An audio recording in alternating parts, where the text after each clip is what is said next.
The year was 2012. At the close of the Red Era, Taylor Swift stood on a precipice. She had successfully straddled the line between country and pop, becoming one of the biggest stars in the world in the process. She had proven she could write a heartbreaking country ballad and a global pop smash with equal skill. She had laid her heart bare, and millions had seen themselves in the scattered pieces. But the tightrope walk was over. She was ready to choose a side. She was ready to shed the last vestiges of her Nashville beginnings and create something new, something cohesive, something bold. She was moving to New York City. She was cutting her hair. She was about to be reborn.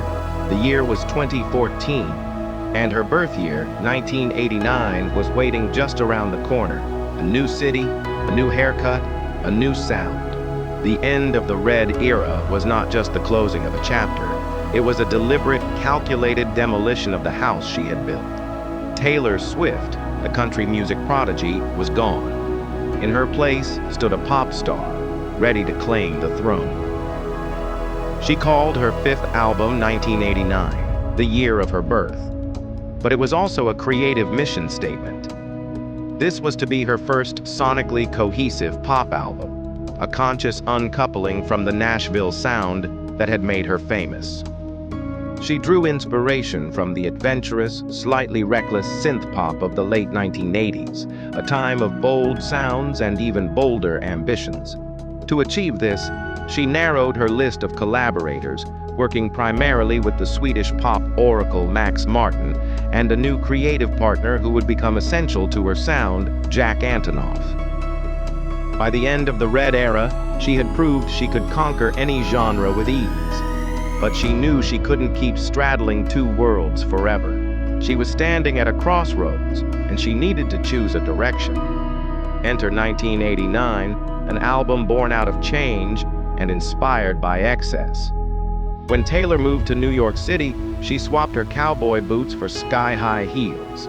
She began frequenting clubs and experimenting with a more urban, less homespun style. It was during this time she discovered the music of Blondie, a band that fused the energy of punk with the catchiness of pop.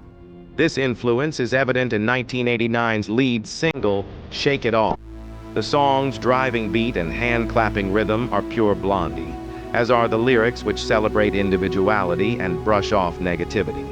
But it was the unabashed joy and exuberance of Blondie's music that truly resonated with Taylor. She wanted to capture that same carefree spirit in her own work.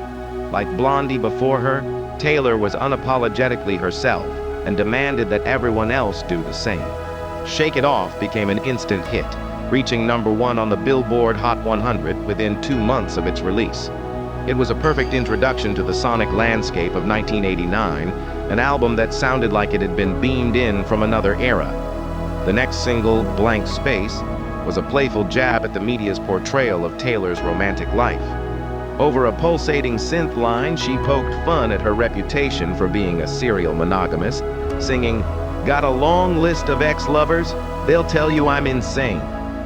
It was a clever way of diffusing the constant speculation about her personal life, but it also showcased the album's sharp satirical edge.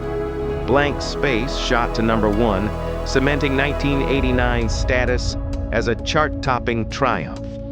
The third single, Bad Blood, was a departure from the album's previous 2 singles. It was darker, edgier, and with a stronger hip-hop influence.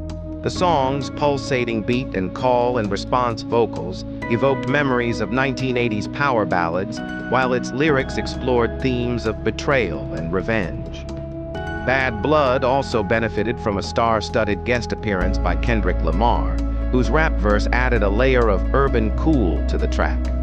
It too reached the top of the charts, making 1989 the first album of Taylor's career to produce 3 chart-topping singles. But it wasn't just the singles that made 1989 such a critical and commercial success.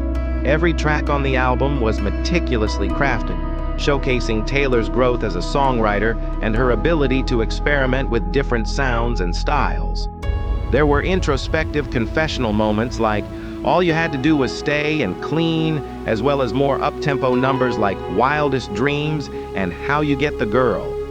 But perhaps the standout track on the album was Style, an ode to a lost love that perfectly captured the essence of 1989. With its chiming guitars and yearning vocals, Style recalled the timeless melodies of 1980s soft rock. The song was a critical darling, earning comparisons to the works of Fleetwood Mac and Bruce Springsteen. While it didn't reach #1, peaking instead at No. 6 on the Billboard Hot 100, Style became an instant fan favorite and is often cited as one of Taylor's best songs. In hindsight, it's clear that 1989 marked a turning point in Taylor's career. It was the moment when she shed her country roots and emerged as a full-blown pop superstar. The album's success allowed her to experiment even further with her next release, Reputation, which saw her embrace a darker, more provocative sound. But that's a story for another day. For now, it's enough to say that 1989 was a triumph, a bold, brilliant album that not only defined a decade, but also cemented Taylor's place in pop music history.